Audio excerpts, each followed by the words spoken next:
दोस्तों आज हम हथेली के माध्यम से साइन के विभिन्न कोणों को ज्ञात करना सीखेंगे। आइए देखते हैं कैसे। तो हमारे पास हथेली है और यहाँ पर साइन लिखा हुआ है, इसका मतलब हम साइन का मान निकालना सीखेंगे।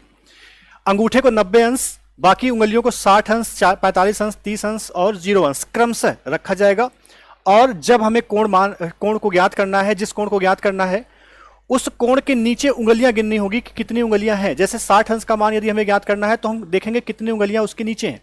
तो 60 अंश के नीचे 3 उंगलियां हैं, 45 अंश के नीचे 2 उंगलियां हैं, 30 अंश के नीचे 1 उंगली है और 0 अंश के नीचे एक भी उंगली नहीं है, 90 अंश के नीचे 4 उंगलियां हैं। जब हम इतना देख लेंगे तो फिर हमें क्या करना होगा, तो उसके बाद हम साइन थीटा बराबर, यानी साइन थीटा मतलब जो भी एंगल आप रख रहे हो, जैसे 60 अंश रख रहे हो तो 60 अंश और 60 अंश के नीचे उंगलियों की संख्या, यानी कोण के नीचे जो कोण आप यहां रख रहे हो उसी कोण के नीचे कि उंगलियों की संख्या अंडर रूट के अंदर कोण के नीचे उंगलियों की संख्या बटे 2। इस सूत्र का प्रयोग करके आप कोण निकाल सकते हो। आइए देखते हैं कैसे। तो यहां पर 90 अंश का मान यदि हमें ज्ञात करना है तो 90 अंश वाली उंगली के नीचे कितनी उंगलियां हैं, तो 1 2 3 4 उंगलियां हैं, यानी अंडर रूट 4/2 और अंडर रूट 4 की वैल्यू 2 होती है तो 2/2 यानी 1 हो जाएगा।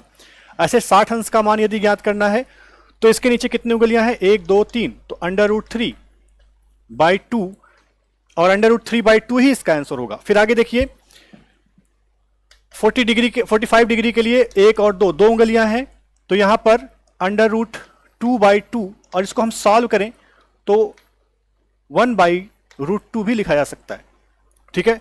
और 30 अंश के लिए अंडर रूट 1/2 को हम लिख सकते हैं 1/2, क्योंकि अंडर रूट 1 की वैल्यू 1 होती है। और 0 अंश के लिए 0/2 यानी 0। तो इस तरीके से हम अपने हथेली के माध्यम से ही साइन के सभी कोणों को ज्ञात कर सकते हैं। अब हम जानेंगे कि कॉस थीटा का मान हथेली के माध्यम से कैसे निकालें। साइन के बाद अब हम कॉस की बात करेंगे। तो कॉस थीटा में क्या करना होगा आपको कि कोण के ऊपर उंगलियों की संख्या, साइन थीटा में क्या था, कोण के नीचे उंगलियों की संख्या, अब हम कोण के ऊपर उंगलियों की संख्या का अंडर रूट बाई 2 यानी फिंगर एबव द एंगल का अंडर रूट बाई 2 करना होगा। आइए देखते हैं कैसे होगा। 0 डिग्री की बात करेंगे तो 0 डिग्री के लिए कोण के ऊपर उंगलियों की संख्या कितनी है, तो 1 2 3 4 उंगलियां हैं, तो ये हो जाएगा अंडर रूट 4/2 यानी हो जाएगा 2/2 यानी 1। तो इस तरह से हमें मिल जाएगा एंगल 1। आगे बढ़ते हैं, फिर देखेंगे 30 डिग्री के लिए तो 3 उंगलियां हैं कोण के ऊपर, तो 3 उंगलियों के लिए अंडर रूट 3/2, सीधा सीधा यही वैल्यू होगी अंडर रूट 3/2। 45 के लिए देखेंगे। अब तो 45 के लिए जब देखेंगे तो उंगलियों की संख्या कोण के ऊपर, कोण मतलब जिस एंगल की बात की जा रही है वही एंगल, तो 45 अंश के ऊपर 2 उंगलियां हैं, तो अंडर रूट 2/2 यानी इसको हम लिख सकते हैं 1/√2, क्योंकि 2 को हम लिख सकते हैं under root 2 into under root 2 और एक अंडर रूट को काट देगा तो बचेगा 1/√2, यानी इसकी वैल्यू हो जाएगी 1/√2। फिर आगे देखते हैं। अब हम बात करेंगे 60 डिग्री की। तो 60 डिग्री के ऊपर कितनी उंगलियां हैं, एक उंगली है, अंडर रूट 1/2 और ये हो जाएगा अंडर रूट 1 की वैल्यू 1 होती है तो ये हो जाएगा 1/2, यानी यहाँ लिखेंगे 1/2। और इसी प्रकार जब 90 डिग्री के लिए बात करेंगे, 90 डिग्री के लिए क्या हो जाएगा, तो 90 डिग्री के लिए 90 डिग्री से ऊपर उंगलियों की संख्या 0 है, तो अंडर रूट 0/2 और अंडर रूट 0 की वैल्यू 0 होती है तो 0/2 यानी 0, तो ये हो जाएगा 0। दोस्तों अब हम लोग tan थीटा का मान हथेली के माध्यम से निकालना सीखेंगे। आइए देखते हैं कैसे। तो यहाँ पर फॉर्मूला क्या होगा, फिगर ऐसे ही है जैसे साइन और कॉस का देखा हमने।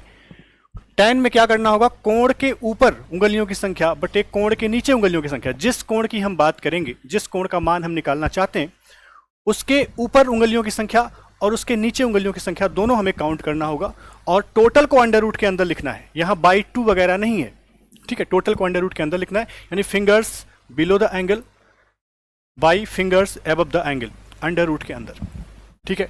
तो चलिए 0 डिग्री से स्टार्ट करते हैं। 0 डिग्री की जब बात करेंगे तो कोण के नीचे 0 डिग्री के नीचे कितनी उंगलियां हैं, एक भी उंगली नहीं है, तो जब अंडर रूट की बात करेंगे यहाँ पर तो 0 बाई कोण के ऊपर उंगलियों की संख्या, तो 1 2 3 4, तो 4 उंगलियां हैं। फिलहाल ये हो जाएगा अंडर रूट 0 का 0 हो जाएगा और बाई 2 हो जाएगा, या डायरेक्ट आप 0 कह सकते हो, अंडर रूट 0 यानी 0। तो कुल मिला के 0 डिग्री पर tan की वैल्यू 0 होगी। आइए 30 डिग्री पर निकालते हैं। तो 30 डिग्री के लिए क्या है, 30 डिग्री के नीचे उंगलियों की संख्या 1, तो अंडर रूट के अंदर 1 बाई ऊपर उंगलियों की संख्या 3। 1 का अंडर रूट 1 ही होगा, इसको आप ऐसे लिख सकते हो under root 1 by under root 3, और ये 1 का अंडर रूट 1 अंडर रूट 3 का अंडर रूट 3 ही रहेगा, तो 1 बाई रूट 3 यहाँ पर आपको आंसर मिलेगा। 45 डिग्री के लिए अब देखा जाए तो 45 डिग्री के लिए क्या होगा, तो 45 डिग्री से नीचे उंगलियों की संख्या 2 है, ऊपर भी उंगलियों की संख्या 2 है, तो अंडर रूट 2 बाई 2 यानी अंडर रूट 1, और ये हो जाएगा 1, यानी इसकी वैल्यू हो जाएगी 1।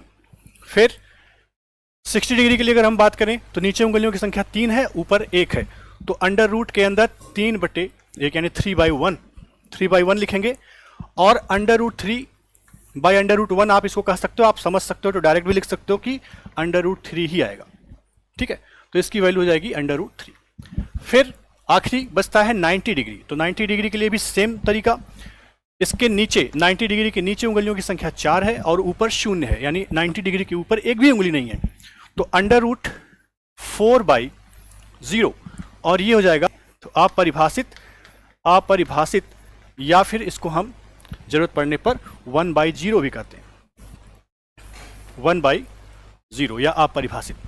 तो इस तरीके से tan का मान निकाल लिया। अब यदि हमें cot का मान चाहिए तो tan के मान को पलट देंगे, जो tan के मान आए हुए हैं, या फिलहाल ये अपरिभाषित है, इसको 1/0 या अपरिभाषित आप कह सकते हो।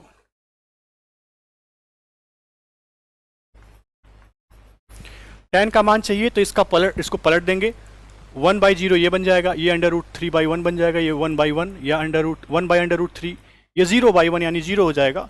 तो tan के मान को पलट देने से cot का मान, cos के मान को पलट देने से sec का मान, और sin के मान को पलट देने से हमें cosec का मान मिल जाता है। इस तरह से हम सभी ट्रिग्नोमेट्रिक रेशियोज यानी त्रिकोणमितीय अनुपातों को आसानी से ज्ञात कर सकते हैं।